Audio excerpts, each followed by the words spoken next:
Sharp लगा C sharp. अरे कितना सुना अगुआ महान बटे के आजमा समधिया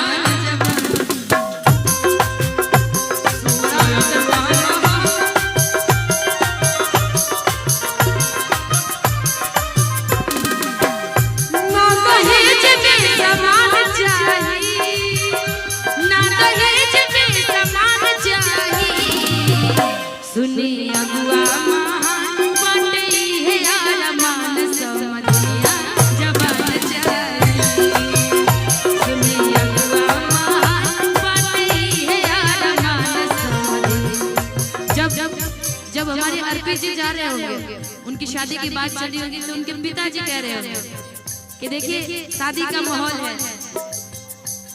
अच्छा दोनों लोग इनाली हैं, हम गोलू राजा होते जा रहा है। सब दुश्मनी है मेरे।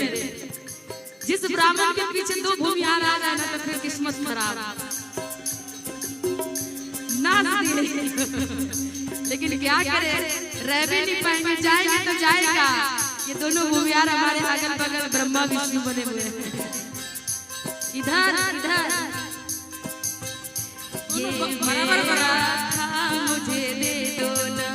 और क्या कहते हैं विकी, इसका हिसाब कर देना सुना अगुआ महान बटे के आजमा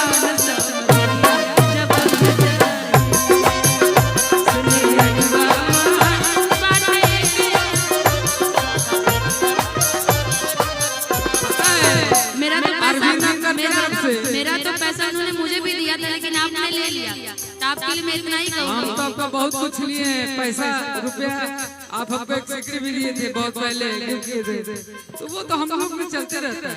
अच्छा, लेकिन आपने कुछ अरविंद अंकल की तरफ से हमरा के 2100 रुपए हमरा के दिले हैं। वो इन्होंने मेरा पैसा ले लिया तो इनके लिए एक ही बात कहूँगी, पैसे को मर मत। तुम तो धोखेबाज हो, वादा करे भूल जाते हो।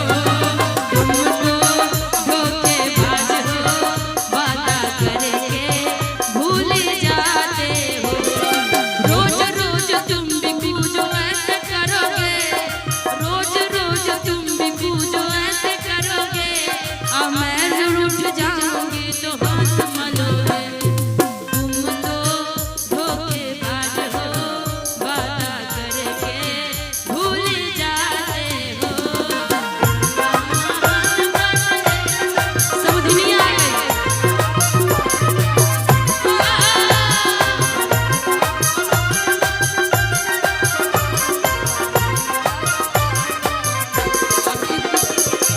अरविंद भैया के पिताजी, शशांक भैया के चाचा जी, हमने के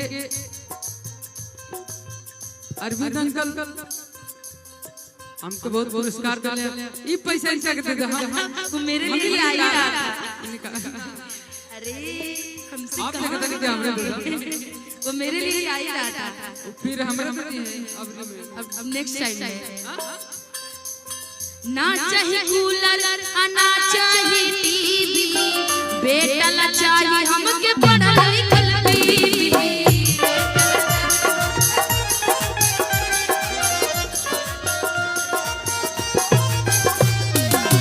ना चाहिए कूलर, ना चाहिए टीवी, बेटा ला चाहिए हमके पढ़ल लिखल बीवी।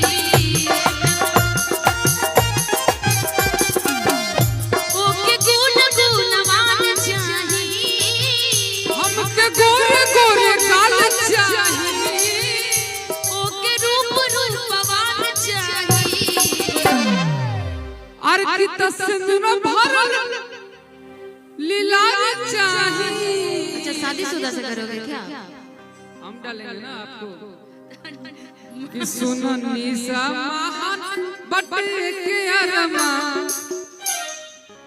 अरे तब भी कुला निशा जवान लिरिक्स तो चेंज कुछ हो सकता है, लेकिन ये में मजा नहीं के मजा जनतन का में बात ये सब लोग सुन ले बनी कि समझनिया जवान चाहिए, तो समझनिया से बिया कर लो। समझनिया जवान चाहिए ना, चाहिए जनका में